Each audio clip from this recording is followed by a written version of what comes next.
네, 샬롬. 네, 히브리 말로 그 헬로란 뜻이거든요. 예, 샬롬. 네, 샬롬. 오늘은 요나서 제가 좋아하는 요나서를 잠시 보겠습니다. 네, 잠시만요.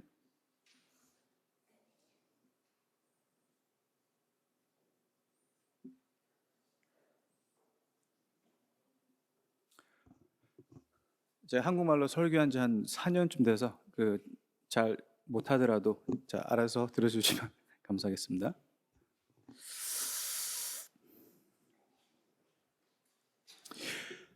같이 요나서 1장부터 6절 같이 봉독하시겠습니다. 이제 성경이 없으신 분들 스크린에 보시면은 여기 나와 있습니다. 요나서 1장부터 쌤, 다음 넥스트. 다 같이 여호와의 말씀이 아미떼의 아들 요나에게 임하니라 이르시되 너는 일어나 저 큰 성읍 니느웨로 가서 그것을 향하여 외치라 그 악독이 내 앞에 상달되었음이니라 하시니라. 그러나 요나가 여호와의 얼굴을 피하려고 일어나 다시스로 도망하려 하여 욥바로 내려갔더니 마침 다시스로 가는 배를 만난지라. 여호와의 얼굴을 피하여 그들과 함께 다시스로 가려고 배삭을 주고 배에 올랐더라. 여호와께서 큰 바람을 바다 위에 내리심에 바다 가운데 큰 폭풍이 일어나 배가 거의 깨지게 된지라. 사공들이 두려워하여 각각 자기의 신을 부르고 또 배를 가볍게 하려고 그 가운데 물건들을 바다에 던지니라. 그러나 요나는 배 밑층에 내려가서 누워 깊이 잠이 든지라. 선장이 그에게 가서 이르되 자는 자여 어찌함이냐 일어나서 내 하나님께 구하라. 혹시 하나님의 우리를 생각하사 망하지 아니하게 하시리라 하니라. 아멘. 잠시 기도하겠습니다. 하나님 감사합니다. 이렇게 우리에게 귀한 말씀을 주시고 요나서를 통해서 주님께서 우리 하고 싶으신 말씀을 저에게 들려주시기를 기도합니다. 간절히 기도하며 예수님의 이름으로 기도드렸습니다. 아멘. 요나서를 보기 전에 제가 이제 몇 가지 지도를 보여드리려고 합니다. 지금이 이게 현재 중동의 맵이에요. 지금 보시면은 중간쯤에 이스라엘이 있고, 그리고 이게 흰색이 다 이제 성경에 특히 구약에 일어나는 그 모든 일들이 거의 다 이쯤에서 일어나는 거죠. 이때가 이제 그 당시의 세계였고 그 외에는 별게 없었어요. 거의 초원이고 사람들이 살지도 않고. 그래서 지금 현재 지금 우리가 포커스하고 싶은 것은 이스라엘과 시리아 그리고 이집트, 그 애굽 그리고 이제 그런 터키 이런 곳이죠. 그리고 다음 보시면은 이게 요나가 살았을 때 그 아시리아는 제국의 그 나라의 그 왕국이죠. 그 왕국이 통치하던 곳이었습니다. 그러니까 세상에서 가장 강력한 그런 이제 왕국이죠. 엠파이어라고 하는데 그때 뭐 보시면은 이집트도 있었고 이스라엘도 있었고 뭐 아라비아 이제 왜 이렇게 약간 초승달이라고 하는데 왜 초승달처럼 이렇게 됐냐면은 그 외는 다 사막이었어요. 사막이고 사막이 아닌 곳을 모든들 다 지배한 것이 아시리아 왕국이었습니다. 그리고 이 7세에서 8세기죠. 그 기원전. 그리고 그때 이제 요나가 활동하던 시기였는데 어떤 때였냐면 아시리아가 너무나 커져서 많은 내분이 일어나고 또 막 온 곳곳에서 적들이 침투해서 이 국세라고 하죠. 이 국가의 기력이 많이 약해지던 그런 때였습니다. 그리고 다음 슬라이드 보시면은 요나가 요파, 지금 이제 이스라엘 텔라비브죠. 텔라비브 제가 이제 예루살렘 살 때 한 1시간 반 정도 걸리는데 거기 항구 도시예요. 텔라비브 맨 이제 북쪽에 있는데 아주 남쪽이죠. 거기 남쪽에 있는데 하나님께서 니느웨로 가라 했어요. 니느웨가 어디냐면은 지금 이라크에 있는 모술이라는 곳이에요. 모술. 거기서 한 550마일이에요. 근데 이제 요나가 어디로 갔냐면 다시스란 곳 2,500마일을 도망간 거예요. 어디냐면 스페인. 하나님께서 이라크로 가라 했는데 스페인으로 도망간 거예요. 그러니까 거의 뭐 4배 정도죠. 4배 되는 엄청난 거리를, 그러니까 너무나 가기 싫었던 거예요. 얼마나 가기 싫었으면은 180도 이제 반대로 다시스라는 곳으로, 스페인한 곳으로 요나가 도망가는 거죠. 누구랑 함께? 이제 피니션이라는데 한국말로 이제 제가 알기로 피네키아 그런 사람인데 그 사람들이 그때 해양을 주도하던 사람이었어요. 그 다음을 보시면은 이제 이스라엘이 현재고, 좀 약간 이스라엘의 지도가 제가 생각하기에는 검같이 생겼다고 생각해요. 하나님께서 중동에 꽂은 칼이라고 생각합니다. 그래서 이스라엘 지도를 보면은 완전 검같이 딱 생겼죠. 그리고 저기 안에 이제 파져 있는 부분은 웨스트뱅크라고 해서 가자라고 하죠. 이제 왼쪽은 가자고 오른쪽은 이제 한 나라가 두 개로 쪼개진 그런 나라입니다. 그다음에 다음 슬라이드. 좀 더 가까이 보시면은 예루살렘이 중간에 있는 저기가 이제 사해죠. 제가 살던 기숙사에서 사해가 보였어요. 사해 그 북쪽이 맨 끝에. 그리고 예루살렘에서 쭉 왼쪽 가시면은 올라가면 텔라비브가 있습니다. 텔라비브 약간 밑에가 텔라비브 야포. 그래서 히브리 말로 요바가 야포입니다. 야포. 한국말로 좀 가깝죠. 영어로는 좌파 그러는데 좌파보다는 요바가 좀 더 가까운 것 같습니다. 그래서 이스라엘 말로 야포라고 하죠. 그리고 다음 이제 지를 보시면은 이제 그 니느웨가 나오는데,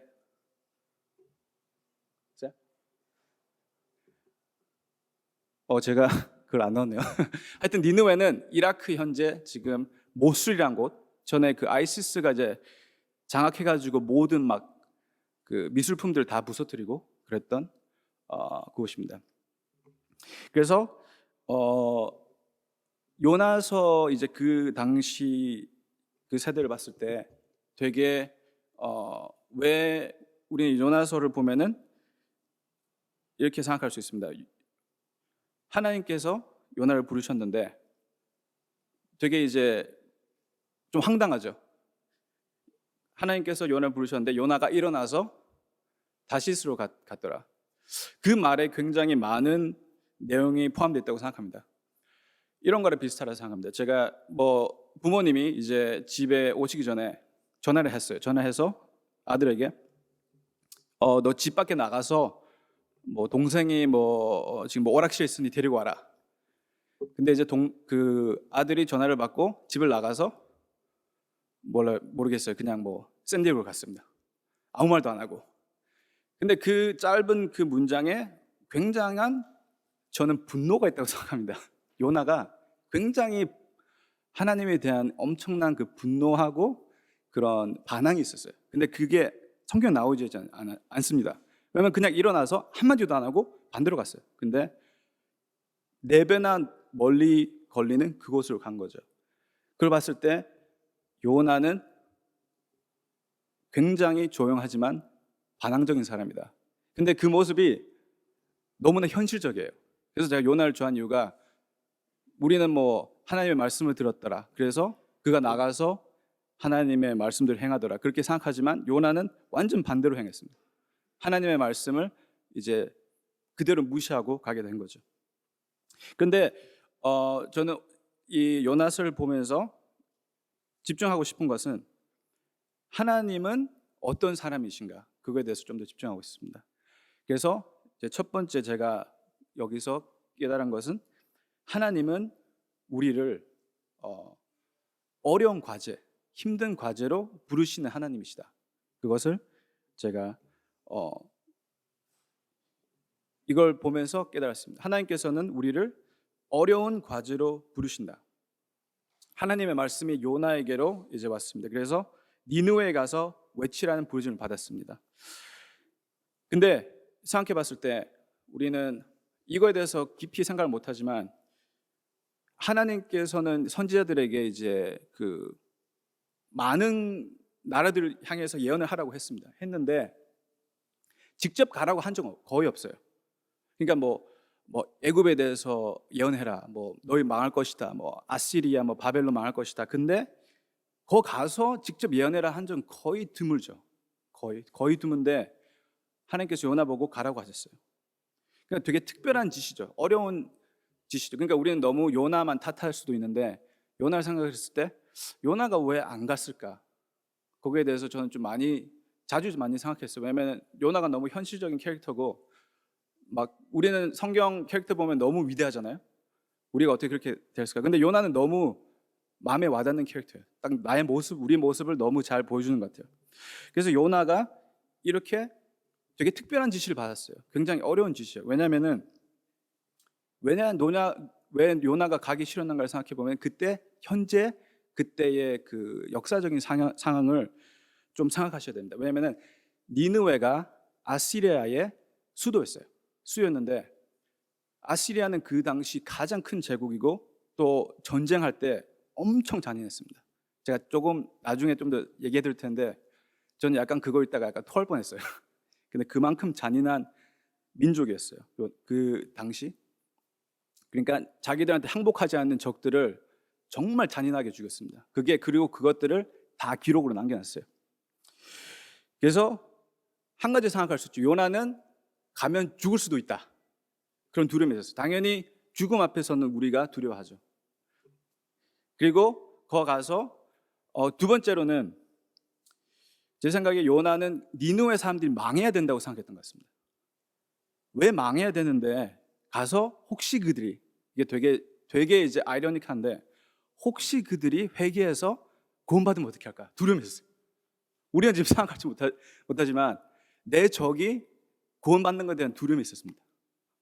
이게 나중에 보면 성경에 나와요. 그래서 물론 죽을 수도 있다는 그런 두려움도 있었겠지만 요나는 하나님의 혹시나 자비를 베풀까 봐 두려웠습니다. 그 되게 아이러니하지 않습니까? 크리스천으로서 적들이 하나님의 은총을 받는 것에 대해서 굉장히 두려워한다. 그렇지만 굉장히 현실적이죠. 그렇게 느낄 수 있습니다. 특히 아시리아에게 많이 당한 국가로서, 그리고 혹시 그 사람들이 살게 되면은 또 이스라엘로 침공할 수 있으니까. 그래서 노아는 그 니느웨 사람들이 망해야 된다. 왜냐면 그들 악하니까 생각할 수도 있습니다. 하지만 하나님께서는 요나를 어렵고 힘든 그런 과제를 부르셨고 또 많이 부르셨어요. 그 전에 우리가 히브리서 11장에 보면 많이 나오죠. 그러니까 예를 들어서 아브라함은 이삭을 바치라는 과제를 받았습니다. 자기의 100살에 낳은 오직 아들. 굉장히 어려운 일이죠. 그리고 모세는 그때 또 애굽의 그러니까 세상에서 가장 위대한 제국 그 당시에 또 애굽을 상대로 이제 반항하라는 그 반항이죠. 백성들을 끌고 나가니까. 그러니까 지금으로 따지면 우리가 바이든한테 가가지고 우리 여기 있는 사람들 이끌고 모르겠어요. 멕시코로 가겠다, 캐나다로 다 이주하겠다. 그럼 바이든이 그래 가라. 그 백악관에 들어가기도 전에 제지당해서 이제 우리는 끌려갈 수 있죠. 그러니까 모세는 굉장히 어려운 과제를 받았습니다. 그리고 또 예레미야를 들을 수 있습니다. 예레미야는 그때 어떤 과제를 받았냐면은 이 성이 그때 바벨론에 둘러싸여 있었어요. 이 성이 망하니까 항복해라. 그러니까 왕하고 모든 사람들이 다 죽을 때까지 싸우기로 결심했는데 예레미야는 가서 너 못 이긴다. 항복해라. 그러면 사람들이 어떻게 생각했어요? 반역자. 그러니까 반역자라고 생각해서 우물에 던져버렸습니다. 그러니까 이것들은 다 하나님께서 다 지시하신 것들이에요. 우리에게 되게 어려운 일을 주시는 거예요. 그러니까 우리는 하나님의 말씀이니까 해야지 했을 것이다 생각하는데 그렇지 않습니다. 딱 받았을 때 되게 이거는 내가 할 수 있을까? 굉장히 이제 반감이 들고 어려운 그런 일들을 우리에게 주시는 하나님이에요. 그래서 하나님은 우리를 어렵고 힘든 과제로 부르신다. 하지만 두 번째로 하나님은 정의로우시며 심판하신 하나님이시다. 그래서 요나를 보면은 하나님이 정의롭다는 것에서 되게 많이 깨닫게 됩니다. 그래서 2절에 보면은 하나님께서 이렇게 말하세요. 2절에 이제 한국말로는 어떻게 되냐면은 그 악독이 되죠. 그 악독 그렇게 되나요? 그 악독 제가 옛날 버전을 써가지고 한국. 근데 히브리에 보면은 그들의 악이 됩니다. 그러니까 그 악이 아니고 그들의 악. 그러니까 그 사람들의 악이 나에게 올라왔다. 그래서 이제 아까 제가 말씀드린 것들처럼 고대 근동의 그런 역사, 그런 문서나 그리고 이제 벽 같은데 막 이렇게 막 깎아놓은 돌 같은 거 보고 하면은 이 사람들이 얼마나 자기들의 그 전쟁에 승리한 것을 자랑스럽게 생각하는지 알 수 있어요. 그래서 제가 그 사람들이 어떻게 했는지 짧게 얘기해 드리겠습니다. 제가 이제 사진 같은 건 준비 안 했어요. 첫 번째로 그 사람들은 전쟁에서 이기면은 전쟁포로들 발가벗겼어요. 발가벗긴 다음에 이제 중요한 부분 알죠? 거기를 다 깎았어요. 그리고 행진을 시켰습니다. 막 몇백 마리를 행진을 시키면은 이제 도시에 도착하면, 그러니까 얼마 춥겠어요. 춥고 뭐 그런 막 돌 있는 것을 발가벗고 남자 여자 다 할 것이 다 행진을 시켜요. 그래서 도시에 도착하면 사람들이 이제 진 국가들 사람들이 들어오니까 막 얼마나 막 우리가 너 이겼다 막 야를 얼마나 이제 수치스럽게, 그러니까 벌써 진 나라의 백성들을 그렇게 수치심을 주는 그런 사람들이었습니다. 누가 그랬냐면은 아시리아인들, 바벨론인들, 뭐 그 히타인들, 뭐 이제 히타족 뭐 그런 사람들이죠. 그리고 두 번째, 이 사람들을 포로들을 묶을 때 몸을 불구를 만들었어요. 뭐 묶는 자세를 굉장히 막 뼈가 부러질 그런 정도로 했고, 그 다음에 이제 더 심각한 것은 사람들을 살해낸 채로 피부를 벗겼어요. 벗겨서 고통에 죽게 했습니다. 그리고 두 번째, 이거는 정말 가장 고통적인 거 하나인데, 장대로 사람을 몸을 뚫어서 세웠어요. 이렇게.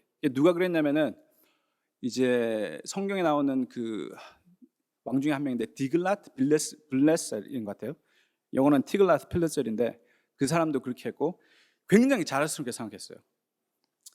그리고 이제 가장 최악의 것은 뭐냐면은 임산부의 배를 갈라는 거예요. 그래서 이런 것들을 이 사람들이 굉장히 자랑스럽게 생각하고 남겼습니다. 어디에 볼 수 있냐면은 아시리아 그런 문서들, 바벨론 문서들, 거기에 나는 뭐 100명의 뭐 남자들, 그 전쟁 프로들을 장대 꽂아서 도시 앞에 세웠다, 이런 사람들이에요. 그리고 뭐 그 위대한 뭐 네부갓네살 왕은 뭐 임산부 50명의 배를 다 갈랐다, 뭐 그런 식으로. 이런 사람들을 이 바로 니느웨, 그리고 아시리아의 그 수도 니느웨에 살았던 그런 사람들이에요. 생각해 보세요. 너 그런 사람에 가서 그 회개하라고 해라. 그러면은 이제 요나는 벌써 눈치가 있어요. 이거 저 사람들 회개하면은 하나님 구원시켜 줄 것 같은데 안 가야 되겠다 하고 간 거예요.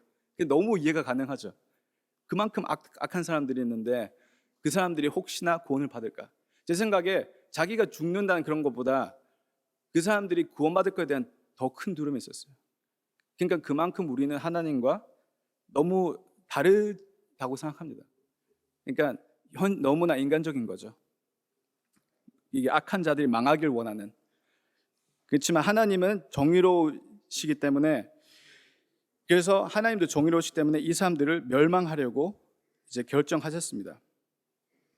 그래서 이제 아까 말씀드린 것처럼 이 사람들이 이런 것을 했기 때문에 이제 처음에 하나님은 가서 그들에게 너희는 망할 것이다 이제 선포를 하라고 했습니다.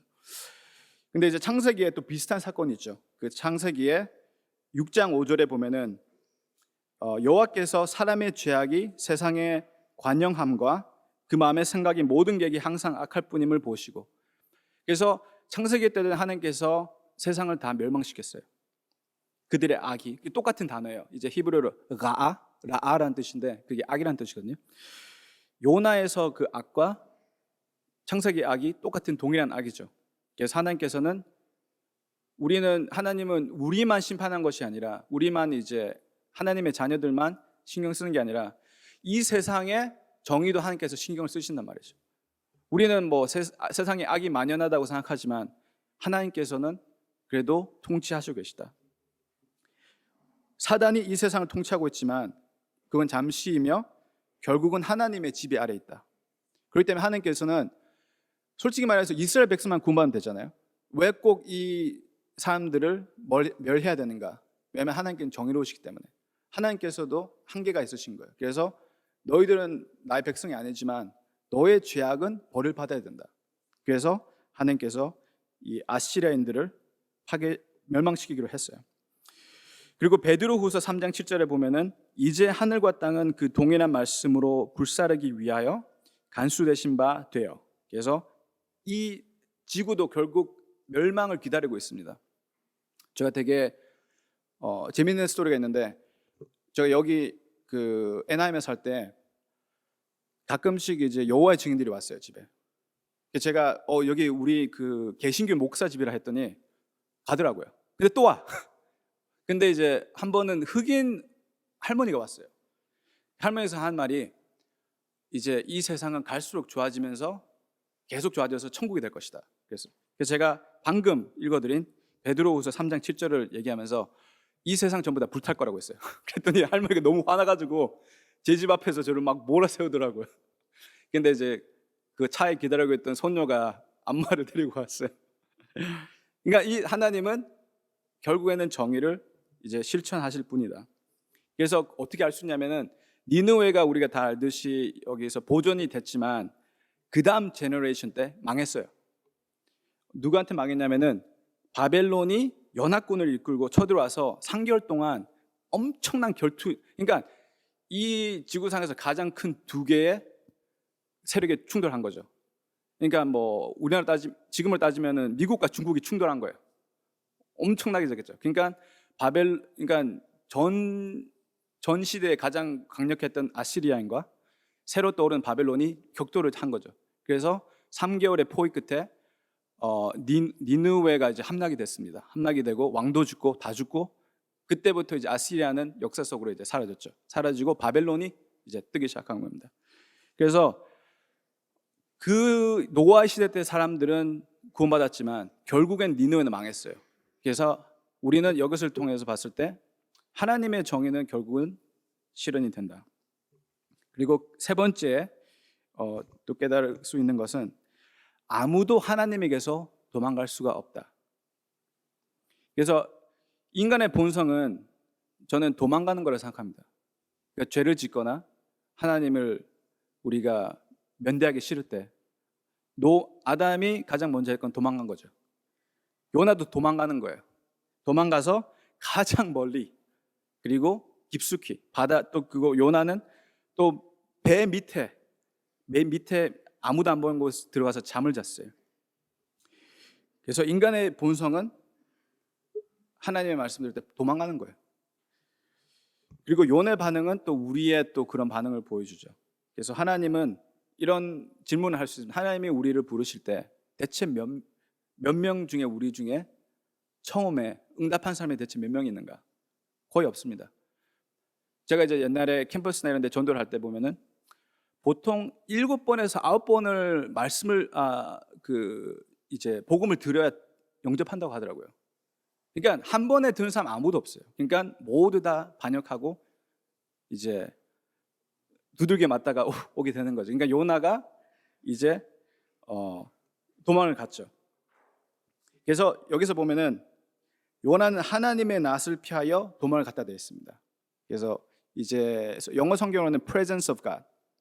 근데 이제 한국말로 낯이라 되어 있죠. 그게 이제 히브리 말로 파님이라는 뜻인데 파님은 얼굴이라는 뜻이에요. 하나님의 얼굴에서부터 도망갔습니다.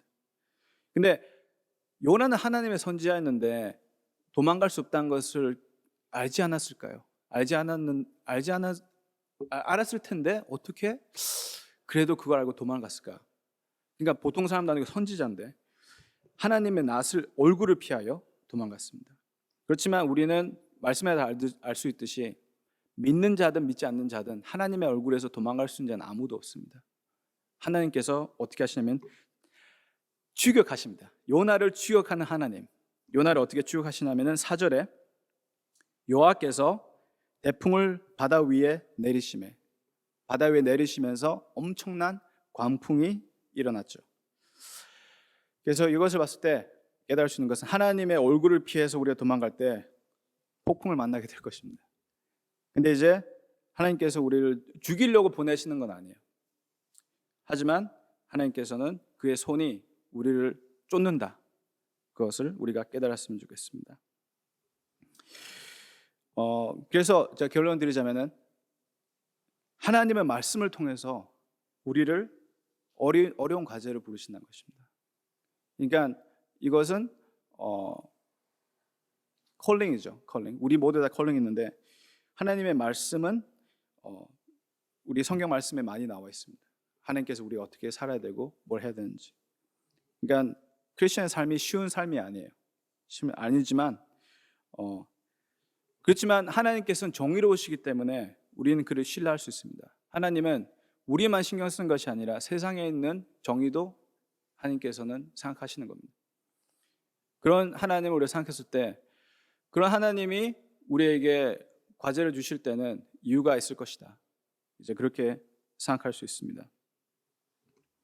그래서 이제 요나가 이제 이 오늘 읽은 그 문장에서는 도망가다가 폭풍을 만나서 이제 죽을 위기에 처하는 그런 장면을까지 봤는데